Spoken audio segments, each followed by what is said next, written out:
ये वीडियो जी उन तमाम नए दोस्तों के लिए इटली में रहने वाले जिन्होंने इमिग्रेशन जमा करवाई हुई है और मैं कोशिश करता हूँ कि उनके लिए वीडियो बनाऊँ ताकि उन तक जो है वो एक इन्फॉर्मेशन जो है वो जो कानून में चेंजिंग्स हैं और जो इमिग्रेशन के हवाले से जो नई अपडेट्स आ रही हैं या गवर्नमेंट की तरफ से जो कानून चेंज किए जा रहे हैं उस हवाले से आपको थोड़ा सा अपडेट किया जाए। तो इसमें चूँकि हम ना कोई वकील हैं, ना कोई कमर्शियलिस्ट या कोई ऐसा किसी अदारे में है, तो ज़ाहिर है आपके पास ये जो इन्फॉर्मेशन देने की कोशिश करते हैं, उसको ट्रांसलेट करके वुकला की बातें, जो वकीलों की बातें या किसी कमर्शियलिस्ट की बातें, वो उसको थोड़ा-सा आसान करके आप तक पहुँचाई जाती हैं। तो इसमें गलती अगर कोई हो जाए तो उसके लिए बिल्कुल सॉरी करूँगा। तो जो सर्कुलर आया अभी इमिग्रेशन के हवाले से जो 2021 11 मई को जो सर्कुलर आया है जिसमें थोड़ी-सी गवर्नमेंट ने आसानियाँ पैदा की हैं उन लोगों के लिए जिन्होंने इमिग्रेशन अप्लाई की हुई है 2020 की। तो उसमें वो सर्कुलर जो है 11 मार्च का उसमें वो कहते हैं कि अगर आपका कॉन्ट्रैक्ट जो है वो ख़त्म हो गया और आपका अभी तक अपॉइंटमेंट लेटर नहीं आया प्रेफेक्चुरा की तरफ से, तो आप उसको बिल्कुल कॉन्ट्रैक्ट को दोबारा रिन्यूअल भी कर सकते हैं कि अगर आपका 3 या 6 मंथ या 1 साल का कॉन्ट्रैक्ट था जो अब ख़त्म हो गया तो आप उसको रिनोवारी भी करवा सकते हैं और अगर आप अपना मालिक चेंज भी करना चाहें तो वो भी कर सकते हैं। लेकिन शर्त उन्होंने ये रखी है कि अगर आपका कोल्फ या पेस्का या एग्रीकल्तुरा का था या अलेवामेंटो या बदांते का था तो आप उस stesso settore में कहते हैं कि उसी में जाके आप उसको चेंज करेंगे। अगर आप कोल्फ में थे तो कोल्फ में ही करेंगे या एग्रीकल्तुरा में तो उसी में दोबारा आपको इसको रिनोवारी करेंगे या मालिक चेंज करेंगे। तो दूसरी ऑप्शन वो ये देते हैं आपको कि अगर आपका कॉन्ट्रैक्ट तो ख़त्म हो गया और आपको नया मालिक नहीं मिल रहा और नया मालिक आपको नहीं मिला, तो जब आप प्रेफेक्चुरा में जाएंगे आपकी अपॉइंटमेंट आएगी तो फिर आपको वहाँ पे जो दुमानदा वहाँ पे कंपिलारे किया जाएगा आपके साथ, वो अतेज़ा ऑक्यूपासियोने का दुमानदा कंपिलारे किया जाएगा जिसमें आपको 6 मंथ की फिर सोजोर्नो दी जाएगी। तो आप उस पे जाके नया काम ढूंढेंगे और आपको दोबारा फिर वो 2 साल वाली सोजोर्नो नए काम के साथ दोबारा दे दी जाएगी। तो अगर एक और ऑप्शन है कि अगर आपका दुमानदा रिफ्यूता आपका रिजेक्ट कर दिया गया, मतलब बिल्कुल रिफ्यूज़ कर दिया गया दुमानदा, तो आप बिल्कुल उस दुमानदे को री-एग्ज़ामिन कर सकते हैं, दोबारा उसको ओपन करवा सकते हैं। तो उसको रीअप्रीरे जब आप करवाएँगे, दोबारा करवाएँगे तो फिर भी आपको अतेज़ा ऑक्यूपासियोने की सोजोर्नो वो भी मिल जाएगी। तो ये भी एक ऑप्शन आपके लिए खुला हुआ है। घबराने की ज़रूरत नहीं, बहुत ज़्यादा इसमें जूँ-जूँ आगे जाएगी इमिग्रेशन, तो इसमें आसानियाँ पैदा की जाएँगी, तो इसमें ऐसी घबराने वाली ज़रूरत कोई नहीं। और एक और बात जी, दूसरा अगर आपको अपॉइंटमेंट नहीं आई और आपका जो कॉन्ट्रैक्टो है वो डिटर्मिनातो था, 6 महीने या 3 महीने या 1 साल का था, वो ख़त्म हो गया या आप कॉन्ट्रैक्टो आपको लिसेंसियामेंटो दे दी जाती है, आपको काम से निकाल दिया जाता है या आप दिमेत्रे कर देते हैं, काम को छोड़ देते हैं आप, तो फिर भी आप जो है वो अपना मालिक भी चेंज कर सकते हैं। वो आपके पास ये भी इख्तियार है। लेकिन जब आप नया कॉन्ट्रैक्ट किसी के साथ करेंगे जो आपका नोवो दातोरी दी लवोरो होगा, उसने फिर आपका वो जो कॉन्ट्रैक्टो नया है वो जाके रजिस्ट्रारी करवाना है उनिलाव के साथ। उनिलाव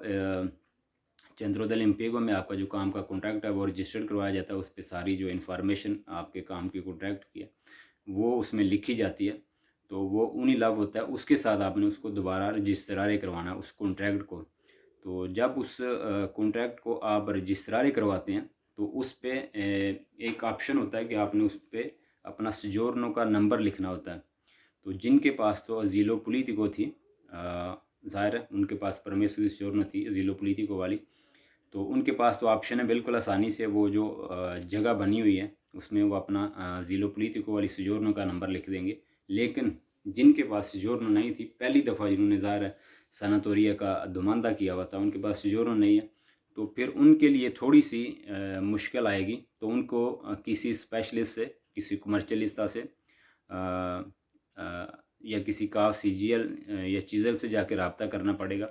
तो वो आपको इसमें मदद कर सकते हैं। दूसरा जो आपका नया मालिक है ज़ाहिर है उसको पता होगा, आप जब नया कॉन्ट्रैक्ट किसी मालिक के साथ करेंगे तो उसको पता है कि वो कॉन्ट्रैक्ट रजिस्टर्ड करवाया जाता है सेंट्रो dell'impiego में जाके उनिलाव के साथ। तो जो प्रॉब्लम आपको आएगी वो यही आएगी कि आप जब उनिलव के साथ कॉन्ट्रैक्ट तो रजिस्टर करवाएंगे तो उसमें जो एक जगह ऐसी आएगी जहाँ पे आपको से ये पूछा जाएगा कि आप अपना परमेसो दी सजोर्नो का नंबर यहाँ पे डालें। तो चूंकि आपके पास परमेसो दी सजोर्नो नहीं, आप दुमानदा कर रहे हैं, अगर तो ज़ीलो पोलिटिको है तो फिर तो आपको कोई प्रॉब्लम नहीं, आप नॉर्मली उसमें अपना दुमानदे का अपनी सजोर्नो का नंबर डालेंगे और आपका बिल्कुल ईजीली सारा प्रोसेस है जो कंप्लीट हो जाएगा। और अगर वहाँ पे आप के पास सजोर्नो नहीं है, पहली दफ़ा आप ज़ाहिर सजोर्नो अप्लाई कर रहे हैं, तो फिर आपको जहाँ से आपने दुमानदा किया था पहली दफ़ा, वहाँ आपको उनके पास जाना पड़ेगा कॉन्ट्रैक्ट रजिस्टर करवाने के लिए, या आप किसी कुमरचलिस्ता से या किसी वकील से या किसी काफ सीजल चिजल से आपको मदद लेना पड़ेगी, क्योंकि वो थोड़ा सा कॉम्प्लिकेटेड मामला होगा वहाँ पे जाके। तो एक और यहाँ पे इम्पॉर्टेंट बात, जिन लोगों को काम दोबारा नहीं मिलता, नया मालिक नहीं मिलता, उनका दोबारा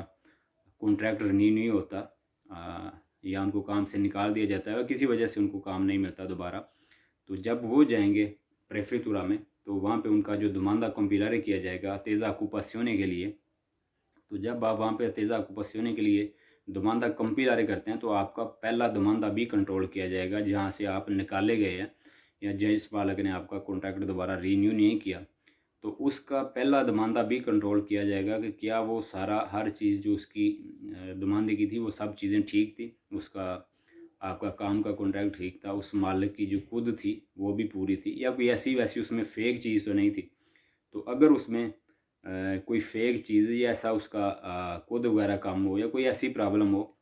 तो वो भी आपके लिए मुश्किल बन सकती है अतेज़ा ऑक्यूपासियोने की सजोर्नो लेने के लिए। तो इन सारी चीज़ों में जहाँ पे भी आपको मुश्किल आए, फिर भी मैं यही कहूँगा कि आपको अपने एक्सपीरियंस की वजह से कि आपको घबराने की बिल्कुल ज़रूरत नहीं है। ये गवर्नमेंट के कानून तो हैं बिल्कुल, लेकिन जो वकील है यहाँ पे, जो वकला हैं, आप किसी भी वकील के पास जाएँ, बहुत कम पैसों में यहाँ पे आपका 200-300 यूरो में वकील आसानी से आपको मिल जाता है। तो वो आपको इसमें हेल्प आउट करेगा ज़रूर, और आपको वो तेज़ा ऑक्यूपासियोने की सजोर्नो कम से कम 6 मंथ की ज़रूर लेके देगा। लेकिन ये चीज़ आप ज़हन में रखें, जब आप तेज़ा ऑक्यूपासियोने की सजोर्नो आपका कॉन्ट्रैक्ट दोबारा रिन्यू नहीं करता, कोई मालिक या निकाल देता है, तो आपका पहला दुमानदा है वो बिल्कुल ठीक होना चाहिए। वैसे जो जो कानून कहता है कि आपका वो दुमानदा बिल्कुल ठीक होना चाहिए, उसमें कुछ पहले से कुछ कोई दुमानदा बिल्कुल वालिद होना चाहिए, उसमें कोई दो नंबरी नहीं होनी चाहिए, या उसमें कोई खुद वगैरह की प्रॉब्लम या और प्रॉब्लम्स नहीं होनी चाहिए आपके दुमानदा में। अगर वो आपका दुमानदा बिल्कुल ठीक था, वो चेक करेंगे, कंट्रोल करेंगे उसको, सारी चीज़ें उसमें देखी जाएंगी, और फिर आपको जाके तेज़ा ऑक्यूपासियोने की सजोर्नो वो देंगे। लेकिन अगर वो पहले दुमानदे में भी कुछ प्रॉब्लम निकल जाती हैं, वो मालिक ज़ाहिर है वो आपका कसूर नहीं है, वो तो उस काम के मालिक की कम अक्ली की वजह से, या उसने आपके साथ कोई चालाकी या फुर्बो की है, तो ज़ाहिर है उसमें आपका कसूर नहीं गिना जाएगा। आप फिर भी हर सूरत में बरी ज़ुमा होंगे, आप का उसमें कोई कोल्पा नहीं होगा, तो आपको फिर भी सजोर्नो जो है वो 6 मंथ की किसी अच्छे वकील के ज़रिए आप कोई भी इमिग्रेशन स्पेशलिस्ट वकील करेंगे तो आपको वो सजोर्नो है वो 6 मंथ की कम से कम वकील के ज़रिए, थोड़ा टाइम शायद 2 से 4 दिन लग सकते हैं, लेकिन आपको सजोर्नो जो वकील हैं वो बिल्कुल लेके देंगे। तो ये एक छोटी सी अपडेट थी, 2 चिरकुलारे 11 मार्चो की थी, तो आपसे मैंने शेयर कर दी। थोड़े से मैं कोशिश करूँगा इसको आपको यूट्यूब और टिकटॉक और इंस्टाग्राम पे भी शेयर करूँ, तो आप सारे दोस्त जो इसको टिकटॉक पे देखेंगे वो इंस्टाग्राम पे भी देख सकते हैं,